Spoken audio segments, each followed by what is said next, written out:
आज के अछूत स्लम बस्ती में बसने वाले इंसान हैं, जहां आंगनबाड़ी है, स्कूल भी है और तमाम तरह के सरकारी सुविधाएं, लेकिन वहां तक उसकी पहुंच नहीं है। सुविधा मुहैया बाबा साहब का नाम कितना पहुंचा है लोगों में? बिहार में सुनते हैं कि बाबा साहब अभी घर घर नहीं पहुंचता है। बिल्कुल नहीं पहुंचा है सर।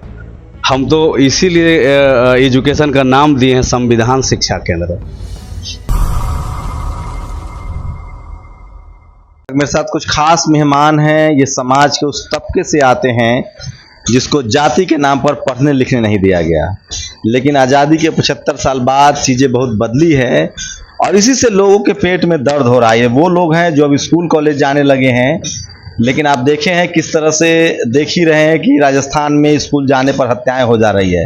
लेकिन उन तमाम तकलीफ़ों को, आर्थिक तकलीफ़ों को, सामाजिक तकलीफ़ों को, तमाम बाधाओं को दूर कर ऐसे भी युवा हैं जो उस बैरियर को तोड़ रहे और समाज के लिए भी काम करे। मेरे साथ तमाम जो खास युवा हैं वो शेड्यूल कास्ट से हैं और वो लगातार बिहार में ग्रेजुएशन तक की पढ़ाई कर रहे हैं, MSW की पढ़ाई कर रहे हैं और जिनके पास ज़मीनें नहीं थी, जिनके पास नौकरियां नहीं थी, मजदूरी करके परिवार ने पाला है, पढ़ाया है और अब वो समाज को कंट्रीब्यूशन भी कर रहे हैं। इन लोगों से आपका परिचय करवाते हैं। क्या नाम है आपका? त्रिलोकी कुमार मेरा नाम हुआ। त्रिलोकी अभी क्या कर रहे हैं? पटना विश्वविद्यालय से MSW कर रहे हैं। तो आपके घर में और कोई पहले पढ़ा लिखा था? ना, मेरे घर में पहला है हम सर। माता पिताजी क्या कर रहे थे? मजदूरी करते थे। अभी क्या कर रहे हैं? अभी तो कुछ नहीं, खेती बाड़ी सब लोग संभाले हुए हैं। कैसा रहा ग्रेजुएशन तक का सफ़र? कितनी तकलीफें हैं? जान ही रहे कुछ नहीं है तो धीरे धीरे आदमी आगे आया है। किसी तरह से अंबेडकर आवासीय विद्यालय मिला, वहाँ से छलांग मारे तो कल्याण छात्रावास मिला, तो पटना विश्वविद्यालय मिला जहाँ पर अभी हम लोग अध्ययनरत हैं। जातिवाद का बहुत सामना करना पड़ा होगा, लोग मजाक उड़ाते हैं, हंसते हैं। हाँ, ये तो रहता ही है ना कि क्या कर लेगा, पढ़ के कलेक्टर बन जाएगा, जज बन जाएगा। तो हम लोग का उद्देश्य है कि नेट कर लें, PhD कर लें, तब देखें लोग कि डॉक्टर त्रिलोकी कुमार लिखाएगा तो थोड़ा सा असर पड़ेगा कि नहीं भाई ये लोग भी पढ़ा है। क्या सब्जेक्ट है? सोशल वर्क है हमारा। क्या करना चाहते हैं? हम चाहते हैं कि सोशल वर्क में ही कुछ काम किया जाए। समाज के वैसे तबके जो स्लम में रहता है, जो पूरी तरह समाज से बाहर फेंका हुआ, जैसे पहले अछूत कहता था, आज के अछूत स्लम बस्ती में बसने वाले इंसान हैं, जहां आंगनबाड़ी है, स्कूल भी है और तमाम तरह के सरकारी सुविधाएं, लेकिन वहां तक उसकी पहुंच नहीं है। वो उसके पास जा कर के बैठते हैं, बात करते हैं कि आखिर ये वहां तक कैसे पहुंचेगा। तो तरह तरह की बातें आती है कि बच्चा जाना नहीं चाहता है, गार्जियन भेजना नहीं चाहता है। कोई बच्चा पहुंच गया है स्कूल में तो उसको पढ़ाना नहीं चाहता है मास्टर, क्योंकि वो कंफर्टेबल उसके साथ फील नहीं कर पाता है। हम लोग क्या करते हैं, हम लोग उसको एक टीचर रखते हैं। टीचर को रख करके उसको घर से पूरा कैंप करके घर डोर टू डोर जा करके उसको पहले एक जगह बैठाते हैं, बिठा करके उसको प्राइमरी एजुकेशन देते हैं और उसको फिर स्कूल में एडमिशन करवाते हैं। वहाँ से नहीं होता है तो जब बच्चा हमसे प्यार करने लगता है, हमारे टीचर से प्यार करने लगता है, तो उसको आवासीय विद्यालय जो पूरे बिहार में चल रहा है वहाँ तक उसको पहुँचाते हैं। जो टीचर वहाँ पढ़ाता है उसको पटना यूनिवर्सिटी में एडमिशन करवाना, पाटलिपुत्रा यूनिवर्सिटी में एडमिशन कराना, इंटर कॉलेजेज में एडमिशन करवाना, उसके बाद उसको अंबेडकर कल्याण छात्रावास हो या यूनिवर्सिटी के छात्रावास है, वहाँ तक उसको सुविधा मुहैया। बाबा साहब का नाम कितना पहुंचा है लोगों में? बिहार में सुनते हैं कि बाबा साहब अभी घर घर नहीं पहुंचता है। बिल्कुल नहीं पहुँचा है सर। हम तो इसीलिए एजुकेशन का नाम दिए हैं संविधान शिक्षा केंद्र, ताकि इस बहाने हम संविधान का बात कर सकें। और जब संविधान की बातें होगी तो अम्बेडकर की बातें होना तय है। जैसे घर घर तिरंगा, जैसे घर घर तिरंगा तो अच्छा है, अच्छी बात है। घर घर संविधान भी हो जाए। घर घर संविधान शिक्षा केंद्र सर चल रही है पूरे बिहार में। कितना केंद्र चला रहे हैं? अभी तक मेरा केंद्र कम से कम 150-200 के लपेट में है। कौन कौन जिला है? आप दो लीजिए, आपके राजधानी पटना में, आप समस्तीपुर चले जाइए, आप नालंदा चले जाइए, बिहार शरीफ चले जाइए, पुनपुन चले जाइए। ये सत्या जो है JNU वाले, उन्हीं के देखरेख में चल रहा है? नहीं सर, ये हम लोगों युवा का एक, आप लोग जैसे पैसा कहाँ से लाते हैं? बस आप लोग जैसे बंधुओं से, स्वयंसेवी के रूप में। सर एक मिनट, इसको सर चलाने के लिए हम लोग ढेर सारे बुद्धिजीवियों को 2-3 बार बैठक करवाए हैं और उसको बैठक करके हम बोले हैं कि जो पे बैक टू सोसाइटी के अंतर्गत जो आप आते हैं तो उससे जो आपको बनता है, या तो सेंटर को गोद ले लीजिए, बल्कि वहाँ 200 खर्च हो या 500 खर्च हो, ये मैंने जानता हूँ, आप उसको कंट्रीब्यूट करिए, और बच्चा कैसे आएगा, कैसे वो आगे बढ़ेगा, ये सारा जिम्मेवारी हमारे ऊपर है। तो उसमें सर बहुत सारे बुद्धिजीवी हैं जो जुड़े हैं, यहाँ तक के A.K. अम्बेडकर जो DG साहब अभी है वो भी सेंटर पर गए हैं। सेंटर पर गए हैं, वो जा करके वो सेंटर पर गए थे तो बताते थे कि जानती हो महिला सबको कि मैं बिहार का सबसे बड़ा पुलिस में 2nd नंबर पर हूँ। कोई महिला नहीं समझती थी, कहती थी झूठ बोलते हैं ये, और वो बता रहे हैं, उसको यकीन दिला रहे थे। हम उनको बोले कि वर्दी में आइएगा ना तो भाग जाएगा सब यहाँ से। और आप क्या करते हैं? मैं अभी राजकीय अम्बेडकर कल्याण छात्रावास लोहिया नगर में हूँ, पढ़ाई कर रहा हूँ। अभी पटना यूनिवर्सिटी से में डॉक्टर अम्बेडकर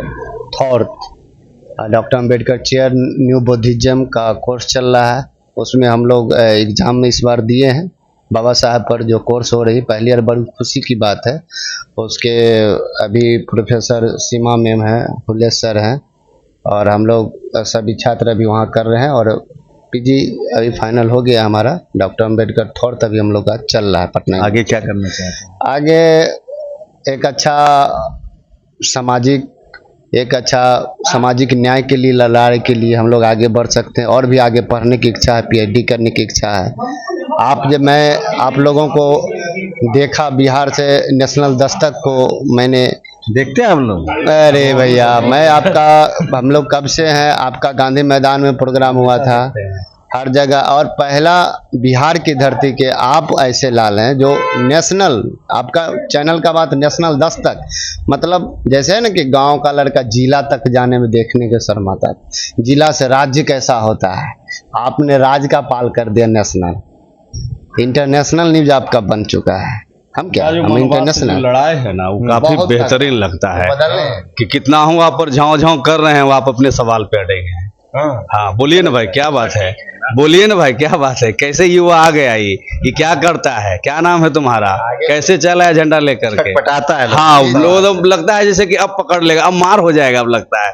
लेकिन आप नहीं उग्र होते, ये शैली आप में है कि भाग जाता है। आप क्या करते हैं? बहुत तारीफ हो गई हैं। क्या करते हैं? हम तो अभी सिर्फ पढ़ाई कर रहे हैं। क्या पढ़ाई कर रहे हैं? राजकीय अम्बेडकर कल्याण छात्रावास लोहिया नगर पटना से। पिताजी क्या करते हैं? मेरे पिताजी फार्मर हैं, नॉर्मल सा। अभी हम कितनी जमीनें हैं? जमीन तो है ही नहीं सर। तो फार्मर कैसे हो गए? मजदूर है? मजदूरी है ना सर, तो किसी में तो कर रहे हैं, तो खेती बाड़ी से पहले ग्रेजुएशन है से। क्या सर? घर में पहले ग्रेजुएट है? जी सर। हैं आपके? हमारे पिताजी तो बस खेती, क्या बस अभी तो पेशेंट है, और उससे पहले भी जैसे भी काम करके अपना अभी घर में पहले ग्रेजुएट है? नहीं, ग्रेजुएट है, मेरे भैया हैं। अच्छा, और मतलब भी पहला जनरेशन है? हाँ, पहला जनरेशन है। और सबसे बड़ी बात है कि जनरल सीट पे हमारे चाचा जी मुखिया रहे थे, और ये बहुत उपलब्धि हुई थी उस समय। पत्रकार मीडिया को मैंने पहली बार देखा था और जाना था। आपका क्या नाम? इधर आइए। मेरा नाम सौरव कुमार मांझी हुआ। हाँ, कहाँ से हैं आप? मैं पटना से, एक पुनपुन एक प्रखंड है, उसी प्रखंड से मैं आता हूँ। क्या कर रहे हैं? अभी मैं CSC एक साथ अनुभवधायी शिक्षा पे हम लोग काम कर रहे हैं, और मेरा स्नातक हुआ है सोशल साइंस से। और बिल्कुल जो अभी सवाल चंदन जी से करे थे, वो चवाला, मतलब मैं अपने पहला स्नातक हूँ। और मेरे पिताजी के 2005 में जब देहांत हो गया था, उसके पहला स्नातक के घर में कोई स्कूल ही नहीं जाता था। कोई उसको अभी भी नहीं जाता है। उसको कुछ लोग जो अभी पकड़ के हम लोग भेज रहे हैं, शुरू किए हैं। जब से अनुभवदायित में हम लोगों ने कुछ पढ़ना शुरू किया है, मतलब कुछ समझना समाज को शुरू किया है, तब से मैंने शिक्षा का महत्व को समझा है। तब से हम लोग पकड़ के एक दो करके भेजना शुरू किए हैं। और कुछ लोग हैं, आज ऐसा नहीं है कि जैसे स्नातक भी कर लिए हैं तो इतना तो दिमाग हम लोग को अब डेवलप हो चुका है कि चलो भाई, मैं स्नातक कर चुका हूँ तो मेरा आने वाला जनरेशन कम से कम MA करे। ये तो डेवलप हो चुका है, और इसके ऊपर हम सब मिलकर काम कर रहे हैं। और ये मतलब संगठन दृष्टिकोण से देखें तो जो भी अपने विचारधारा से काम करे, उन सभी के साथ जुड़ जाए, चाहे उनका नाम चाहे जो हो वो मायने। जैसे त्रिलोकी जी हैं, इनके साथ सत्या जी हैं, उनके साथ। लेकिन उद्देश्य साफ क्लियर होता है कि समाज को एजुकेशन या मतलब डेवलपमेंट की ओर ले जा रहे हैं, तो हम आपके साथ हैं। विचारधारा सही है। सोचिए, इसीलिए कॉलेज यूनिवर्सिटी बंद किए जा रहे हैं, और इसीलिए पानी तो एक बहाना है। दरअसल इस देश में जो जातिवादी गुंडे हैं, उनको SC ST, सबसे ज़्यादा schedule caste, schedule tribe, OBC और माइनॉरिटी से नफरत है उनके जेहन में, जाति की वजह से, धर्म की वजह से। और वो नहीं चाहते हैं कि इनके शरीर पर कपड़ा हो, ये पढ़े लिखे, ये शहरों में आए ये अधिकारी बने, सीएम बने, डीएम बने, एसपी बने, बिजनेसमैन बने। ये है जातिवाद का जड़। मैं फिर कह रहा हूँ, भारत जातिवादियों का देश है और इसमें जो जातिवाद के नाम पर जो विक्टिम समाज है, एससी, एसटी, ओबीसी, माइनॉरिटी, उनसे लड़ने के लिए आपके पास सिर्फ एक ही हथियार है और वो है एजुकेशन। जातिवाद का एक ही इलाज शिक्षा, शिक्षा, शिक्षा। और इसीलिए आपके स्कूल, कॉलेज, यूनिवर्सिटी बंद किया जा रहा है। इसीलिए वो आपके बच्चे को मार रहे हैं, पहली क्लास में, दूसरी क्लास में, तीसरी क्लास में। वहाँ से भी निकल गए तो वो रोहित वेमुला को मार रहे हैं हायर एजुकेशन में। वहाँ से भी निकल गए तो मेडिकल में डेल्टा मेघवाल और पायल तडवी को मार रहे हैं। तो ये बड़ी कॉन्स्पिरेसी है। लेकिन मैं फिर कह रहा हूँ बहुजनों को कि आपको पढ़ना पड़ेगा, कलम उठाना पड़ेगा, तभी जाकर आप इस जातिवाद के महीन जाल को समझ पाएंगे।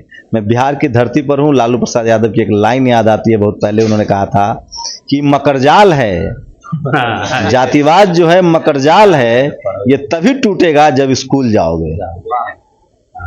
आप लोग अपनी प्रतिक्रिया जरूर दीजिए। नेशनल दस्तक कुछ अलग करने की कोशिश कर रहा है। आपको देश भर से कितना समाज बदला है, क्या सामाजिक हालात है और जातिवाद का अंत कैसे होगा, ये कड़ी हम लोग ला रहे हैं और ऐसे ही युवाओं से आपको रूबरू कराते रहेंगे। आप लोग प्रतिक्रिया जरूर दीजिए। नमक मसाला चटकारा हर जगह मिलेगा यूट्यूब पर। समाज की सच्चाई, देश की हकीकत, युवाओं की स्थिति और संविधान की चर्चा। तो आप लोग नेशनल दस्तक देखते रहिए और अपनी प्रतिक्रिया जरूर दीजिए। युवाओं की बहुत तरफ बहुत से भी धन्यवाद अपील है, आप लोग जरूर नेशनल दस्तक को देखें। शंभू भैया एक ऐसे कार्यकर्ता हैं, सिंपल कार्यकर्ता, जो अपने इतने बड़े चैनल को चलाते हुए भी आपने कभी भी घमंड नहीं किया कि मैं इतना फॉलोअर बढ़ा चुका हूँ। तो चलिए हम लोग बिहार है सर, मनुवाद से लड़ने वाला कोई यूट्यूब चैनल है तो वो नेशनल नेशनल दस्तक नहीं, इतना बड़ा भी नहीं है। चलिए तो कैसी लगी पूरी बातचीत? आपकी प्रतिक्रिया भी बहुत जरूरी है।